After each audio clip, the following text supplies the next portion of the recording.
Hi everybody, Joel Palmer here at Vintage Fitness Studio, Vermont. Today I wanted to just give a quick little tutorial on the basics of the swing. The swing is actually primarily a lower body activity. A lot of beginners want to try to make it an upper body activity and sort of front raise the kettlebell. That is not the idea. The idea is to engage the lower body. In particular, it's a great exercise for developing the posterior chain of your body, which includes your glutes, your hamstrings, erector spinae group. And I just want to give you a little demonstration and a couple pointers to help you learn how to do a swing and use this video in your training program. And so here we go with the swing. Again, it starts with a good athletic stance. So just a bit of a squat. It doesn't need to be a deep squat, but a partial squat. Nice, flat, neutral, low back, okay? So what that means is you don't want to round the back or bend or hunch over.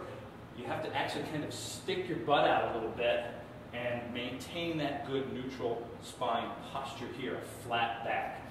The drive comes from the hips, It's almost as if you're trying to push your forearms off your hips.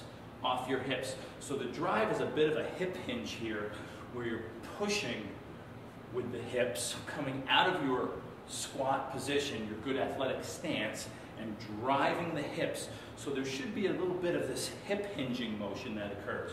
So from the side you'll see that there's a little bit of a hinge, You actually sort of press the hips forward just a little bit.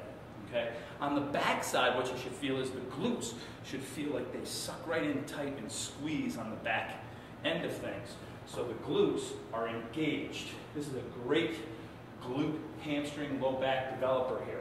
Okay. So you should feel the glutes pinching on every single repetition. Some of the basic mistakes that we see, people bend too much at the waist, Okay. So instead of hinging at the hips and driving with the hips and the glutes, they swing stiff-legged, bent over, working their lower back. This is a back injury waiting to happen. This is good rehabilitation for your low back. Develops that posterior chain. Other mistakes we see oftentimes is people want to get that kettlebell up too high. Normally what we suggest is the kettlebell should never really get much more than chest height, arms sort of parallel to the floor. That doesn't mean it has to go that high.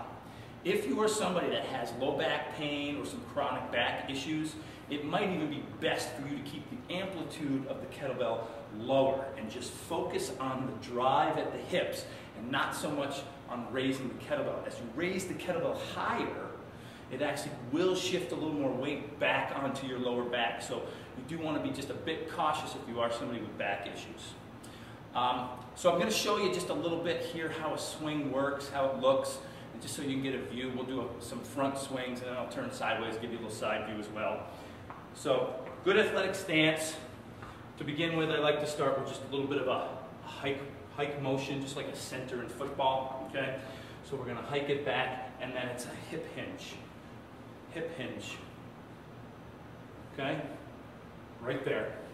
Kettlebell doesn't have to get too high. Chest high is as high as it should go. And again, if you've got back issues, maybe you just work on the drive and don't worry about how high the kettlebell gets.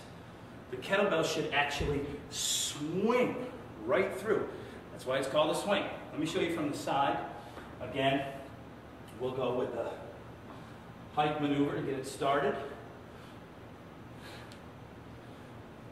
And hip hinge. You can see that you want to squeeze the glutes on every rep. Squeeze the glutes on every rep. At the top of your swing, I'm fully extended. My legs are sort of locked in, right? I'm not jamming my knees, but I am squeezing with the quads. It gives a little extra work to the quads as well. And the glutes are tight in the back. Again, we don't have to go too high. You keep that amplitude, whatever's good for you, whatever feels comfortable. So again, if you've got back issues, keep the level of the kettlebell low. At the bottom of the swing, allow it to swing through. A lot of times we see beginners sort of short stop it here and then try to front raise it, so they're using their arms more. So what we oftentimes see here is they stop here and then they try to raise it with their arms. Let it swing. If you look from the side, you'll see the kettlebell actually flips a little in the back, sort of swings right through. So there should be a little swing at the bottom. And again, my forearms come in contact with the front of my hips. My forearms contact right here, and then as the kettlebell drives through, there's a little catch motion here, and then I drive it again forward. Drive it again forward, okay? So one more time here.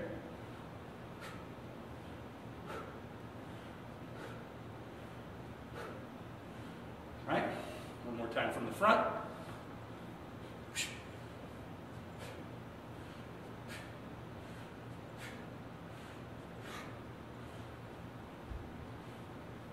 And there you have your swing.